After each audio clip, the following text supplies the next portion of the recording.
AJNMN വ്ളോഗിൻ്റെ ഒരു പുതിയ travel വീഡിയോയിലേക്ക് എല്ലാ സുഹൃത്തുക്കൾക്കും സ്വാഗതം. അപ്പോൾ നമ്മൾ ഈ പുറകിൽ കിടക്കുന്ന ഈ ദയാസാഗർ എന്ന് പറഞ്ഞ ബസ്സിലാണ് ഇന്ന് യാത്ര ചെയ്യുന്നത്. അപ്പോൾ എൻ്റെ ട്രാവൽ വീഡിയോ എല്ലാം നമ്മൾ എറണാകുളം KSRTC എന്നുള്ള യാത്രകളായിരുന്നു. പിന്നെ നമ്മൾ ഫാമിലി ട്രിപ്പ് അങ്ങനെ പോയിട്ടുള്ളതാണ്. ഫസ്റ്റ് നമ്മൾ പോകുന്നത് തൃശ്ശൂർ വടക്കുംനാഥ ക്ഷേത്രം, പിന്നെ രണ്ടാമത് പാലക്കാട് ഉത്രാളിക്കാവ് ഭഗവതി ക്ഷേത്രം, പിന്നെ വരിക്കാശ്ശേരി മന, ഏറ്റവും അവസാനം കോയമ്പത്തൂർ ഇഷ ഫൗണ്ടേഷൻ. ഈ 4 സ്ഥലങ്ങളിലേക്കാണ് നമ്മളിന്ന് യാത്ര ചെയ്യുന്നത് കേട്ടോ. വളരെ എക്സൈറ്റഡ് ആണ്. കാര്യം ഈ 4 സ്ഥലങ്ങളിൽ ഞാൻ ഇതുവരെ പോയിട്ടില്ല. അതുകൊണ്ട് തന്നെയുള്ളൊരു ആകാംക്ഷയുണ്ട്. ഇപ്പോൾ ടൂറെന്ന് പറയാൻ പറ്റില്ല, നമ്മളൊരു സ്പിരിച്വൽ ആയിട്ടുള്ള ഒരു യാത്രയാണ്. അപ്പോൾ ഇതിൻ്റെ വിശേഷങ്ങൾ വഴിയെ നിങ്ങളോട് പറയാം. അപ്പോൾ ആദ്യമായിട്ടാണ് നമ്മളൊരു പ്രൈവറ്റ് ടൂർ ഓപ്പറേറ്റ് പോകുന്നത്. അപ്പോൾ അതിൻ്റെ ഒരു എക്സ്പീരിയൻസും കൂടി നിങ്ങളോട് ഷെയർ ചെയ്യാം. ഓക്കെ, ഞങ്ങൾ തൃശ്ശൂർ വടക്കുംനാഥ ക്ഷേത്രത്തിലേക്ക് കയറാനുള്ള പോവുകയാണ് കേട്ടോ. തൃശ്ശൂർ റൗണ്ടില്ലേ. അപ്പോൾ വണ്ടി ഇവിടെ പാർക്ക് ചെയ്ത് വണ്ടി അവിടെ കിടപ്പുണ്ട്. അപ്പോൾ നമ്മൾ ദർശനമൊക്കെ കഴിഞ്ഞിട്ട് വന്നിട്ട് ഇവിടെ നിന്ന് ഭക്ഷണം കഴിച്ചിട്ടാണ്, പിന്നെ പ്രഭാത ഭക്ഷണം ഇവിടെയാണ്. അപ്പോൾ അത് കഴിഞ്ഞിട്ടാണ് നിങ്ങൾ ഇവിടുന്ന് ഉത്രാളിക്കാവിലേക്ക് പോകും. തൃശ്ശൂർ വടക്കുംനാഥ ക്ഷേത്രത്തിൻ്റെ ഐതിഹ്യം പ്രധാനമായും പരശുരാമൻ്റെയും മഹാഭാരതത്തിൻ്റെയും വിശ്വാസങ്ങളുമായി ബന്ധപ്പെട്ടിരിക്കുന്നു. ഇവിടെ പ്രതിഷ്ഠിച്ച ശിവലിംഗത്തിന് മുകളിൽ ഒഴിക്കുന്ന നെയ്യ് ഒരിക്കലും ഉരുകുന്നില്ല എന്നത് ഒരു അത്ഭുതമായി കണക്കാക്കപ്പെടുന്നു. മഹാഭാരതത്തിൻ്റെ രചയിതാവായ വ്യാസനെ ഇവിടെ ആദരിക്കുന്നു. ഭക്തർ ഹരിശ്രീ ഗണപതയെ നമ എന്ന് എഴുതുന്ന വ്യാസശില ക്ഷേത്രത്തിൻ്റെ പ്രദക്ഷിണ വഴിയിലുണ്ട്.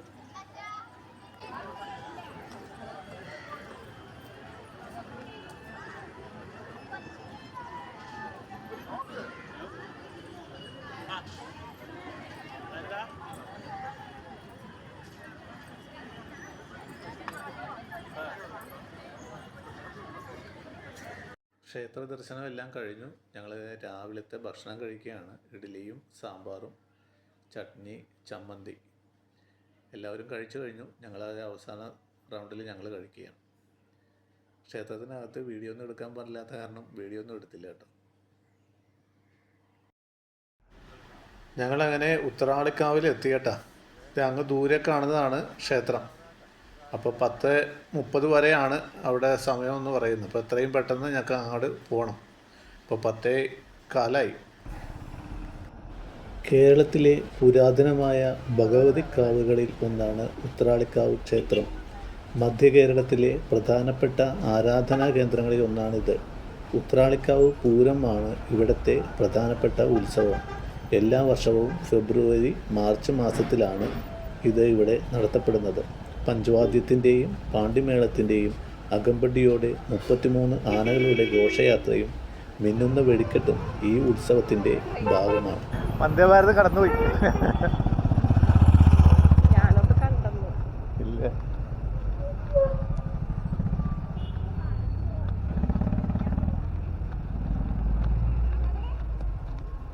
കറക്റ്റ് ഇതായിരുന്നു. ശരി,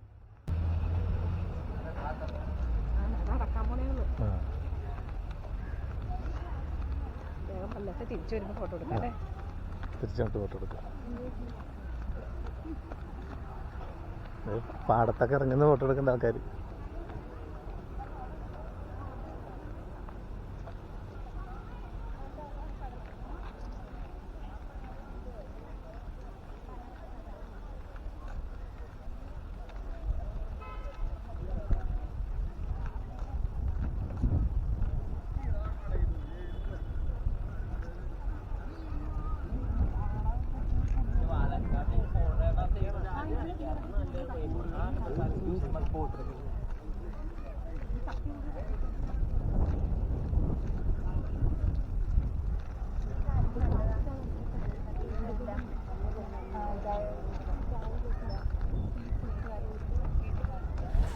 മുൻപ് 2 തവണ ഞങ്ങൾ ഈ അമ്പലത്തിൽ വരുവാനായിട്ട് പ്ലാൻ ചെയ്തതാണ്. പക്ഷേ അന്ന് 2 തവണയും അത് നടന്നില്ല. പക്ഷേ ഈ തവണ വളരെ യാദൃശ്ചികമായിട്ടാണ് എനിക്ക് ഈ അമ്പലത്തിലേക്ക് വരാനുള്ള ഒരു അവസരം കിട്ടിയത്.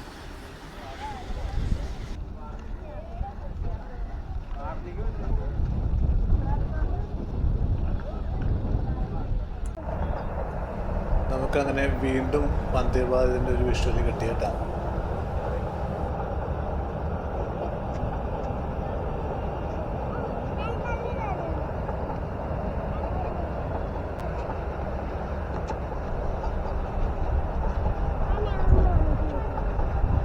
മല കേറിയല്ലേടാ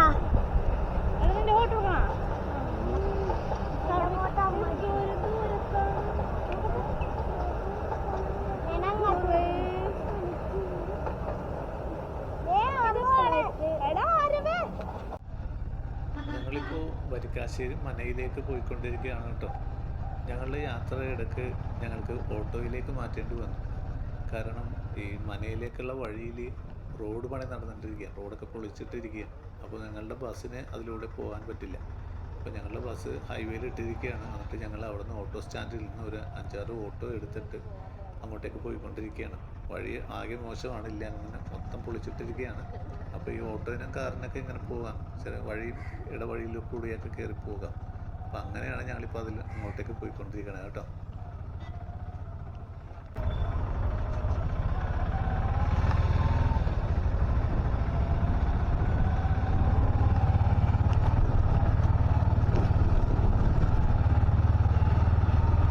ഞങ്ങൾ ഓട്ടോയിൽ നിന്ന് ഇറങ്ങി വരിക്കാശ്ശേരി മനയിലേക്ക് നടന്നുകൊണ്ടിരിക്കുകയാണ്. അപ്പോൾ പാലക്കാട് ജില്ലയിലെ ഒറ്റപ്പാലത്തിന് സമീപം സ്ഥിതി ചെയ്യുന്ന വരിക്കാശ്ശേരി മന നൂറ്റാണ്ടുകൾക്ക് മുൻപ് കലക്കണ്ടത്തൂർ കുടുംബത്തിന് സാമൂതിരി സമ്മാനമായി നൽകിയ സ്ഥലത്താണ് നിലകൊള്ളുന്നത്. 20-ാം നൂറ്റാണ്ടിൻ്റെ തുടക്കത്തിലാണ് അവർ ഇവിടെ വരിക്കാശ്ശേരി മന നിർമ്മിക്കുന്നത്. 3 നിലകളുള്ള 4 കെട്ട് കേരള വാസ്തുവിദ്യ പ്രകാരമാണ് നിർമ്മിച്ചിരിക്കുന്നത്.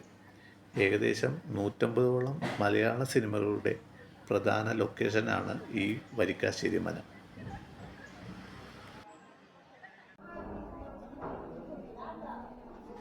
ഞങ്ങളിപ്പോൾ വരിക്കാശ്ശേരി മനയുടെ അകത്തളത്തിലാണ്. ഇന്ന് ഞായറാഴ്ചയായത് കാരണം ധാരാളം സന്ദർശകർ ഇവിടെ വന്നിട്ടുണ്ട്.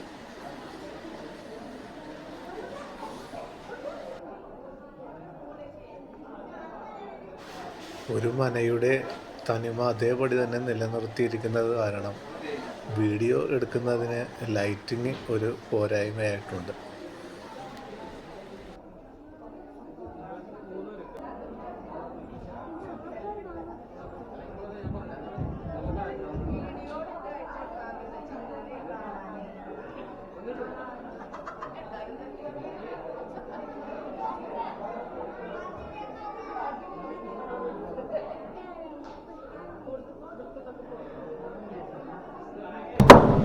ഇതാണ് വരിക്കാശ്ശേരി മനയുടെ പ്രധാന വാതിൽ.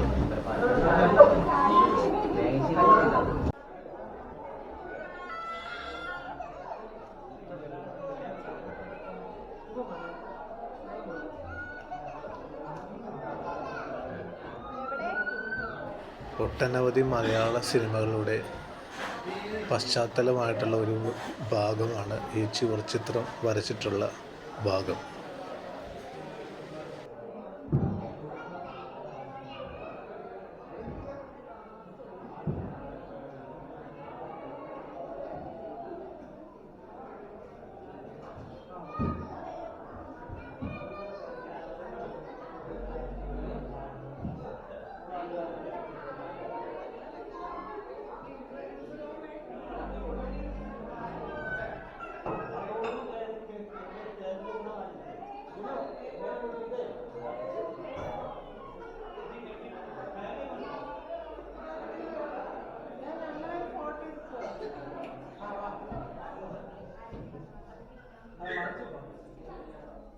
വരിക്കാശ്ശേരി മന സന്ദർശനത്തിന് ശേഷം ഞങ്ങൾ ഉച്ചഭക്ഷണം കഴിക്കാൻ പോവുകയാണ് കേട്ടോ.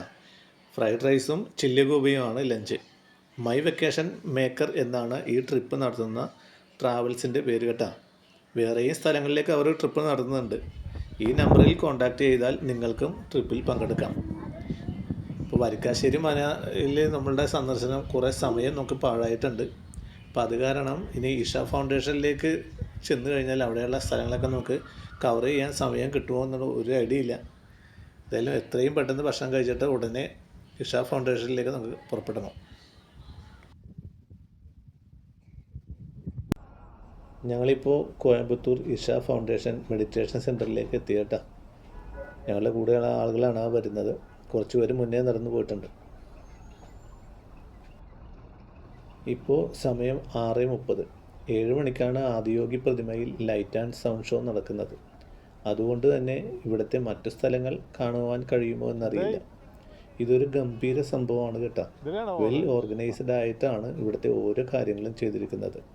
ഇവിടുത്തെ പരമശിവൻ്റെ അർദ്ധകായ പ്രതിമ ലോകത്തിലെ ഏറ്റവും വലിയ മെറ്റലിൽ തീർത്ത പ്രതിമ എന്നാണ് പറയപ്പെടുന്നത്. മറ്റൊരു ദിവസം ഇവിടെ വന്ന് എല്ലായിടവും ഒന്ന് വിശദമായി തന്നെ ചുറ്റിക്കാണണം. ഇനി നമ്മൾ ഏറ്റവും ആകാംക്ഷയോടെ കാത്തിരിക്കുന്ന ലൈറ്റ് ആൻഡ് സൗണ്ട് ഷോ നമുക്ക് കാണാം.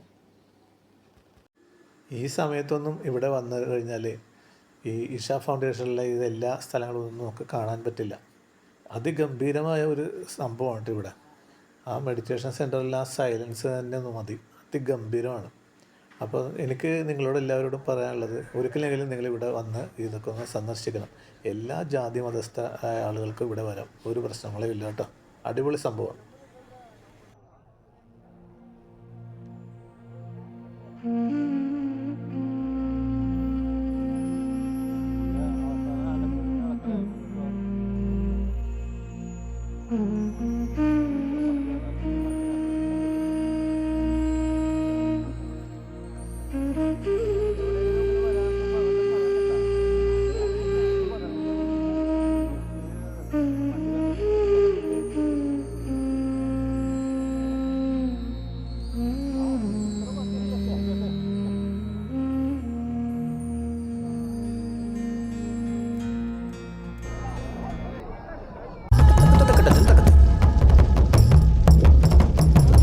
When intensity peaked, he became utterly still. People saw that he was experiencing dimensions that no one had ever known or able to fathom. His ecstasy and intensity allowed him to transcend his physical form. Witnessing an individual human in union with the cosmos, they called him a yogi, as he was the first one, the Adiyogi.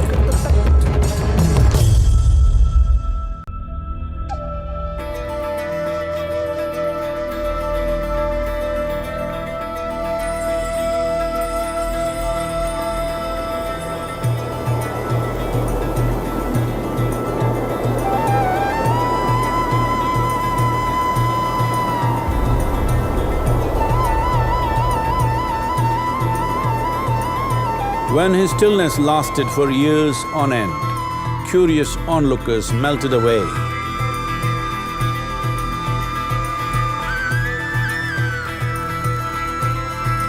Only 7 seekers remained, as they could not tear themselves away from him.